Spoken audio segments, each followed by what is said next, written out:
Looking around Curtis Bay, what you're going to find is that on one side you have a community just like any other. You're going to see community gardens and schools and children playing in the park. But on the other side, there's this long fence that divides what we call Curtis Bay's backyard, which is this huge, seemingly endless sea of industry.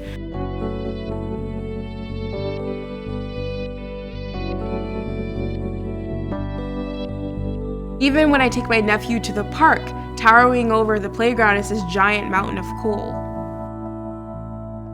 The reason why all of these polluting industries are built in Curtis Bay is because we're poor.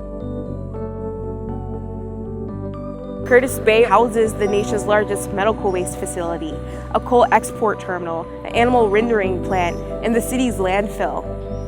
In Baltimore, the deaths related to air pollution is higher than the homicide rate.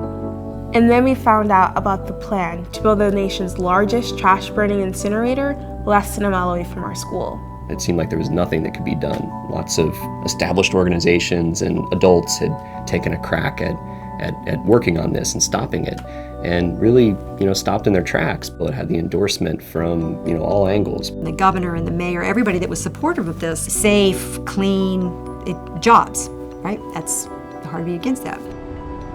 It would have been burning 4,000 tons of trash every day. It was permitted to release 240 pounds of mercury every year and 1,000 pounds of lead. The incinerator violated every single value, every single principle that we had as a group, and we knew that we had to do something to stop it.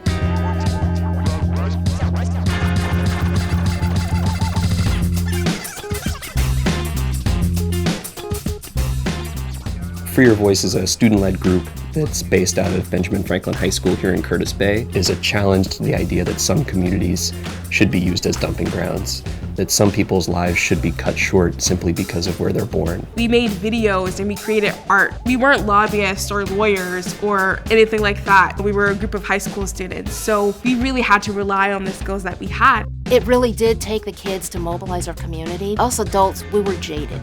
We're apathetic. We're used to this. We've seen this happen for the last 30 years. We didn't think it was going to change. We kind of got into that rut of thinking. So it took a group of young people who were told that it couldn't be done, but they decided to think outside the box and say, even if it can't be done, it should be done.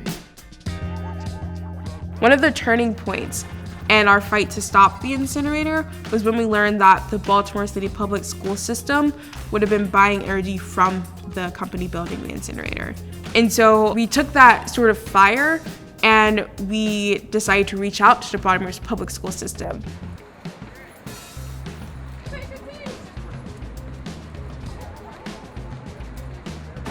Is it fair to build the nation's largest incinerator in a community with the highest level of toxic air emissions in the state? The incinerator is failed development. The plant was not breaking any laws, but a community is the sum of its parts. Plant A is putting in so many pounds of mercury, plant B, plant C, plant D. It's a math problem. But each individual plant doesn't have to do the math. So the kids were doing the math. Fresh with the knowledge that we gained from the visit with Destiny and her colleagues, I urged us to back out of the contract.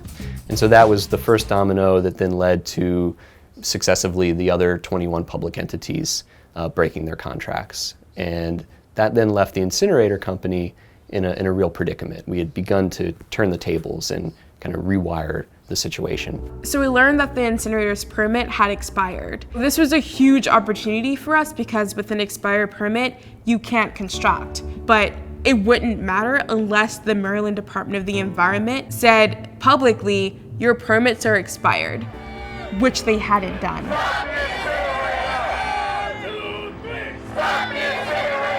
People stood until like the wee hours of the night, just protesting and saying, enforce the law, do your job. After months of continued pressure from constant phone calls and emails and residents sending hundreds of video testimonies, the state declared that the permit is expired.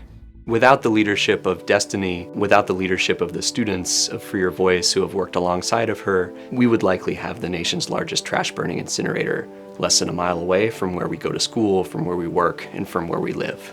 It could have been easy for me to just like force myself to ignore this, but I couldn't. You know, Curtis Bay is my home. I grew up here. I live here. My family lives here. My friends live here.